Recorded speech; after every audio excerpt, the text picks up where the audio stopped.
السلام علیکم ورحمۃ اللہ وبرکاتہ۔ قابل احترام بھائیوں، سورۃ البقرہ کی تفسیر، مختصر تفسیر آیت نمبر 30 سے لے کر 37 تک۔ اس آیت میں، پہلی آیت میں، اللہ تعالیٰ نے فرشتوں کو کہا کہ میں اس زمین میں ایک خلیفہ پیدا کرنا چاہتا ہوں جو زمین کو چلائے۔ تو فرشتوں نے کہا کہ کیا آپ اس زمین میں اس کو پیدا کریں گے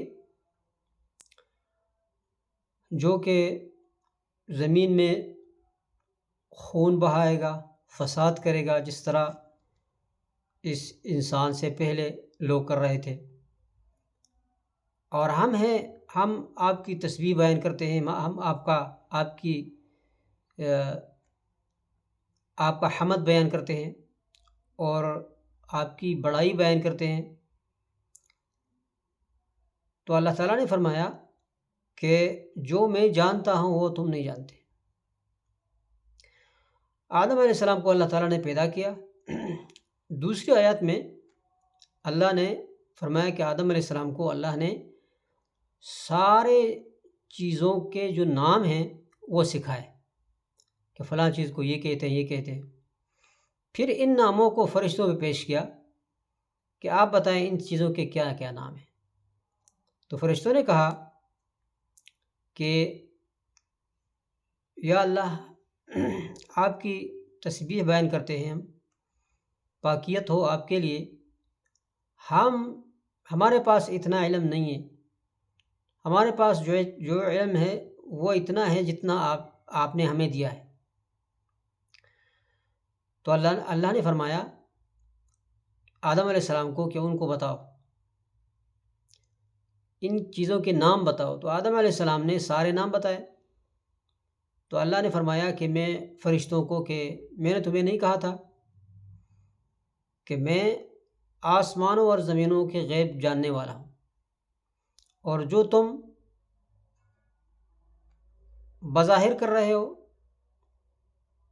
اور جو تم چھپا رہے ہو سب میں جانتا ہوں۔ پھر اس کے بعد مرحلہ آیا آدم علیہ السلام کو سجدے کا۔ اللہ نے حکم دیا، فرشتوں کو کہا کہ آدم علیہ السلام کو سجدہ کریں۔ فرشتوں نے سجدہ کیا، ابلیس کو بھی حکم آیا، لیکن ابلیس نے سجدہ نہیں کیا۔ اس نے کبر کے تکبر کیا، انکار کیا، اور وہ کافر ہو گئے۔ اللہ کا حکم نہیں مانا اس نے۔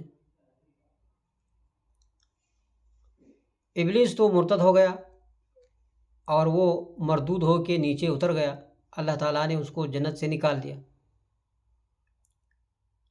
آدم علیہ السلام کو اللہ نے کہا کہ آپ اور آپ کی بیوی حوا علیہ السلام جنت میں رہیں، جہاں جی چاہیں آپ جو بھی آپ چاہیں آپ کھا سکتے ہیں، لیکن ایک درخت ہے اس کے قریب نہیں جانا۔ یعنی امتحان کے لیے اللہ تعالیٰ نے فرمایا کہ ایک درخت ہے اس کے پاس نہیں جانا۔ یہاں کچھ تاریخی روایات ہیں، اسرائیلی روایت بھی کہہ سکتے ہیں اس کو، کہ یہ گندم کا درخت تھا، لیکن یہ بات صحیح ثابت نہیں ہے کس چیز کا درخت تھا، واللہ اعلم، لیکن ایک درخت تھا۔ اگر تم نے اس درخت سے کھایا تو تم ظالم بن جاؤ گے۔ تو شیطان نے ان کو بہکایا، شیطان نے ان دونوں کو وسوسہ ڈالا کہ نہیں کھاؤ، اس میں تمہارا فائدہ ہے۔ اس کی تفصیل سورۃ الاعراف میں آئے گی۔ جب انہوں نے یہ کھایا تو اللہ نے فرمایا کہ اب آپ نے نافرمانی کر دی میرے حکم کا، آپ ایسا کریں کہ نیچے اتریں۔ اب آپ اور شیطان کی دشمنی شروع ہو گئی، ایک دوسرے کے دشمن ہوں گے، اور زمین پہ اتریں اور وہاں پہ آپ زندگی بسر کریں گے ایک وقت تک۔ آدم علیہ السلام نے اللہ تعالیٰ سے ان کلمات کو سیکھا کہ ربنا ظلمنا انفسنا وإن لم تغفر لنا وترحمنا لنكونن من الخاسرین، یا اللہ ہم نے اپنے ساتھ ظلم کیا، اگر آپ نے ہمیں معاف نہیں کیا، ہم پر رحم نہیں کیا تو ہم خسارے میں ہوں گے۔ اللہ تعالیٰ نے ان کو معاف کر دیا۔ یہاں پہ ایک بات یہ ہے کہ کچھ لوگوں کا خیال یہ ہے کہ آدم علیہ السلام نے رسول اللہ صلی اللہ علیہ وسلم کے وسیلے سے سوال کیا تھا، پھر اللہ نے اس کو معاف کیا۔